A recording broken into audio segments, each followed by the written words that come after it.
एक कहावत कही जाती है कि राजा भैया यहाँ पर घरों के झगड़े सुलझाते हैं। यहाँ पे लोग आकर के उस विवाद को हमको बताते हैं, हमारे समक्ष आते हैं, वो सिर्फ इसलिए कि वो अपने परिवार का सदस्य मानते हैं। 5 मुख्यमंत्रियों के साथ काम करने का अवसर मिला। 5 की अपनी विशेषता, अपनी कार्यशैली है, बहुत कुछ सीखने को मिला। हम अपने आप को मौसम वैज्ञानिक नहीं मानते हैं।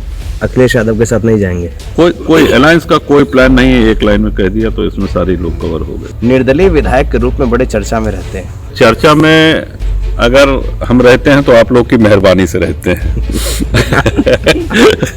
और चर्चा कभी नकारात्मक कभी सकारात्मक, जैसे आप लोगों की जो इच्छा हुई उस तरह की चर्चा हुई। नमस्कार, नवभारत टाइम्स ऑनलाइन में मैं श्रेयांश त्रिपाठी इस वक्त उत्तर प्रदेश के प्रतापगढ़ की उस चर्चित सीट पर हूँ जिस सीट से उत्तर प्रदेश की राजनीति की दिशा और दशा दोनों तय होती रही है। एक महल है, जो लोग कुंडा को जानते होंगे, जो लोग प्रतापगढ़ को जानते होंगे, वो उत्तर प्रदेश की राजनीति में कुंवर रघुराज प्रताप सिंह राजा भैया को जानते होंगे। हम इस वक्त बेती हवेली में मौजूद हैं। रघुराज प्रताप सिंह जी हमारे साथ हैं। प्रणाम, स्वागत आपका। रघुराज जी, हम उत्तर प्रदेश की चुनावी यात्रा कर रहे हैं और चुनावी यात्रा प्रतापगढ़ पहुँचे उससे पहले बेती हवेली ना पहुँचे। मेरे लिए एक पहला मौका है कि मैं बेती हवेली आया हूँ। इस चुनाव में बेती हवेली कहाँ है? बेती गांव में हमारा घर है, हमारा आवास है, हमारी कर्मभूमि है कुंडा।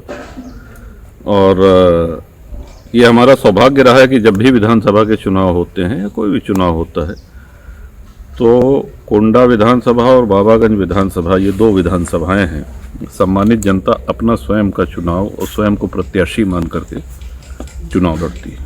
तो ये हमारे लिए बहुत सौभाग्य और गर्व की बात है। मतलब आप कह रहे हैं कि जनता चुनाव लड़ती है यहाँ पर, जी, आप चुनाव कम लड़ते हैं। जी। प्रतापगढ़ में मेरा पैतृक गांव था, जो कि मैं कभी बनारस जाकर बस गया और जब मैं बनारस था तो बनारस में इसका जिक्र भी किया कि मैं बनारसी हूँ, लेकिन मेरा एक मूल गांव यहाँ पर है। एक कहावत कही जाती है कि राजा भैया यहाँ पर घरों के झगड़े सुलझाते हैं। क्या ये बात सही है? वो विवाद जो कोर्ट कचहरी में वर्षों लग जाते हैं और धन और समय का बहुत अधिक अपव्यय होता है, हमारे प्रयास से अगर वो विवाद सुलझ जाए और सुलह हो जाए तो ये दोनों के लिए हितकर होता है। और हमारा ये प्रयास रहा है। और साथ साथ ये भी बहुत महत्वपूर्ण है कि देखिए, घर की परिस्थितियां, घर के झगड़े, घरेलू विवाद, अभी आप ही के घर में कोई विवाद हो तो आप नहीं चाहेंगे कि इसको जन सामान्य जाने या आम लोग जाने, लेकिन यहाँ पे लोग आकर के उस विवाद को हमको बताते हैं, हमारे समक्ष आते हैं, वो सिर्फ इसलिए कि वो अपने परिवार का सदस्य मानते हैं उनको। और उनके परिवार का सदस्य होने के कारण हमारा प्रयास ये रहता है कि परिवार में समरसता हो, आनंद हो, सौहार्द हो, उसके लिए करते हैं। मैं जहाँ बैठा था वहाँ देवरहा बाबा की एक फोटो लगी हुई थी। देवरहा बाबा से बड़ा आपके परिवार का जुड़ाव भी रहा है और आस्था भी बहुत रही है जी। देवरहा बाबा की कहानी और आपके महल की जो रिश्ते हैं उसके बारे में कुछ बताइए जो हम नहीं जानते। नहीं, परम पूज्य देवरहा बाबा सरकार हमारे गुरु हैं और आज भी शरीर छूटने के बाद भी वो सूक्ष्म रूप में विद्यमान हैं। जो ब्रह्मर्षि होते हैं, महायोगी होते हैं, उनके शरीर की काया छूटती है, लेकिन आत्मा अपने भक्तों के प्रति उनके संरक्षण में सदैव विद्यमान रहती है। ये हमारा सौभाग्य है कि उनके जैसे महान योगी, उन्होंने हमारा नाम रखा रघुराज प्रताप सिंह, और ये उन्हीं का दिया हुआ नाम है। वो हमारे आध्यात्मिक गुरु भी हैं। आज भी उनकी कृपा, उनकी उपस्थिति, उनका अनुग्रह हमारे जीवन में रहता है। देवरहा बाबा को आप एक बड़ा संत भी कह रहे हैं। वो एक हम ही नहीं कह रहे हैं, हम ही नहीं कह रहे हैं, जो लोग अध्यात्म के जानने वाले हैं, देवरहा बाबा सरकार की भारत के महान योगियों में उनका स्थान है। ये हम नहीं कह रहे हैं, ये सब कहते हैं। हमसे बड़े बड़े विद्वान जिनकी अध्यात्म में रुचि है, उस क्षेत्र में जानकारी है, सब मानते हैं। रघुराज जी, एक छोटा सा सवाल है। जी सर, आपने बताइए। 5 मुख्यमंत्रियों के साथ काम किया है। 5 मुख्यमंत्रियों में आपका सबसे अच्छा काम का अनुभव किसके साथ रहा? नहीं, ये कहना इसलिए नहीं ठीक रहेगा कि उसमें किसी एक को सिंगल आउट करके उनकी प्रशंसा करें, ये नहीं। 5 मुख्यमंत्रियों के साथ काम करने का अवसर मिला। पांचों की अपनी विशेषता, अपनी कार्यशैली है, बहुत कुछ सीखने को मिला। और पूरा जीवन जो है अगर बिता दिया जाए सीखने में तो समय कम पड़ता है। हर चीज़ सीखनी चाहिए लोगों से। तो सबकी अपनी अलग अलग कार्यशैली, अलग विशेषता, बिल्कुल, और बहुत कुछ सीखने को मिला है। बहुत कुछ सीखने को मिला। आपने एक नई पार्टी बनाई है। जी। पार्टी में आप जो भी विचारधारा रखते हो, हमसे लखनऊ के एक पत्रकार ने कहा था कि आपसे ये सवाल किया जाए, आप राजनीति में अपना आइडियल किसको मानते हैं?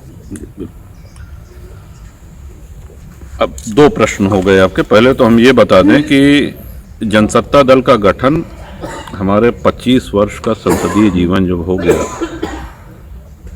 25 वर्ष पूरे हुए तो 30 नवंबर 18 को जनसत्ता दल का गठन हुआ। अन्य दलों से जब आप तुलना करेंगे तो अन्य दल के नेता या अन्य दल के जो अध्यक्ष हैं वो किसी जाति विशेष को लेकर के या किसी क्षेत्र में लेकर के इस तरह से गठन किया, और उन दलों का खाता तब तक नहीं खुला जब तक उन्होंने किसी बड़े दल से गठबंधन नहीं कर लिया। उदाहरण आपके सामने है, नाम लेने की आवश्यकता नहीं है। तो जनसत्ता दल के साथ ऐसा नहीं, एक लंबे पार्लियामेंट्री एक्सपीरियंस के साथ, एक लंबे संसदीय अनुभव के साथ जनसत्ता दल अस्तित्व में आया है और आगे बढ़ रहा है, लोगों का समर्थन मिल रहा है। दूसरा प्रश्न आपका क्या था? आपने आप 2 प्रश्न। अपनी राजनीति में 25 वर्षों की राजनीति में जिसके बाद आपने जनसत्ता दल का गठन किया, नहीं, हमारे आदर्श भारतीय राजनीति में सरदार पटेल हैं, चंद्रशेखर जी हैं, और भी कई महानुभाव ऐसे हैं राजनीति में और राजनीति के बाहर भी जिनसे प्रेरणा मिलती है हमको जीवन में। नेताजी सुभाष चंद्र बोस हैं। तो और ये हमारे ही लिए नहीं, भारत के हर नौजवान के लिए, हर पीढ़ी के लिए ये प्रेरणा है। और गांधी जी ने जो मापदंड स्थापित किए थे कि इन आधार पे प्रधानमंत्री का चयन होगा, अगर उस पर वो बरकरार रहते तो भारत के पहले प्रधानमंत्री सरदार पटेल होते। उत्तर प्रदेश की राजनीति का मौसम वैज्ञानिक कहा जाता था कि आपको पता होता है कि सरकार किसकी बन रही। तो आपके हिसाब से उत्तर प्रदेश में वही सवाल कि माहौल क्या है?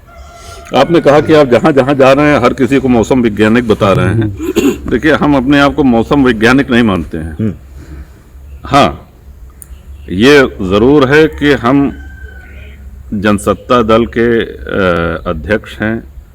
जनसत्ता दल के प्रत्याशी प्रदेश के विभिन्न विधानसभाओं में लड़ रहे हैं। अभी भी एक लंबी सूची है जिन नामों की घोषणा होना शेष है। हमारी पूरी ऊर्जा, पूरा ध्यान, पूरा परिश्रम, पूरे मनोयोग के साथ इस बात में है कि अधिक से अधिक जनसत्ता दल के प्रत्याशी जीत करके आए। इसके अलावा फिलहाल कोई अभी अलायंस का आपका प्लान? नहीं, कोई प्लान नहीं है अलायंस का। अखिलेश यादव के साथ नहीं जाएंगे? कोई अलायंस का कोई प्लान नहीं है। एक लाइन में कह दिया तो इसमें सारे लोग कवर हो गए। अलायंस का कोई प्लान नहीं है। रघुराज प्रताप सिंह से कुछ पॉलिटिकल सवाल हैं। इसके अगले सेगमेंट में मैं ऐश्वर्य जी को बुलाऊंगा जो पॉलिटिकल सवालों पर बातचीत करेंगे। एक आखिरी सवाल मेरा है, भारतीय राजनीति में रघुराज प्रताप सिंह निर्दलीय विधायक के रूप में बड़े चर्चा में रहते हैं। ऐसा कोई निर्दलीय विधायक नहीं है जिसकी इतनी चर्चा होता हो। हम आपके महल में आए, एक ग्लैमर वाला माहौल है। आखिर आपके ग्लैमर का राज क्या है? इतना ग्लैमर क्यों है?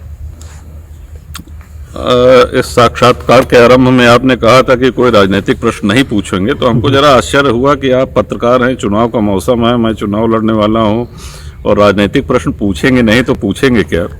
और पूछे भी आपने सारे राजनीतिक प्रश्न। तो एक लंबा कार्यकाल बीता है, चर्चा में अगर हम रहते हैं तो आप लोग की मेहरबानी से रहते हैं। और चर्चा कभी नकारात्मक कभी सकारात्मक, जैसे आप लोगों की जो इच्छा हुई उस तरह की चर्चा हुई।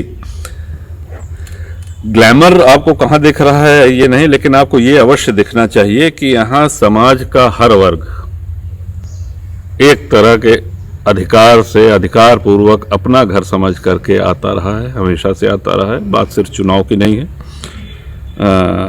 हम 5 वर्ष लगातार चुनाव लड़ते हैं, कोई ये नहीं है कि जनसंपर्क अभी चुनाव है तो अभी शुरू कर दिया। 5 वर्ष लगातार चुनाव लड़ते हैं और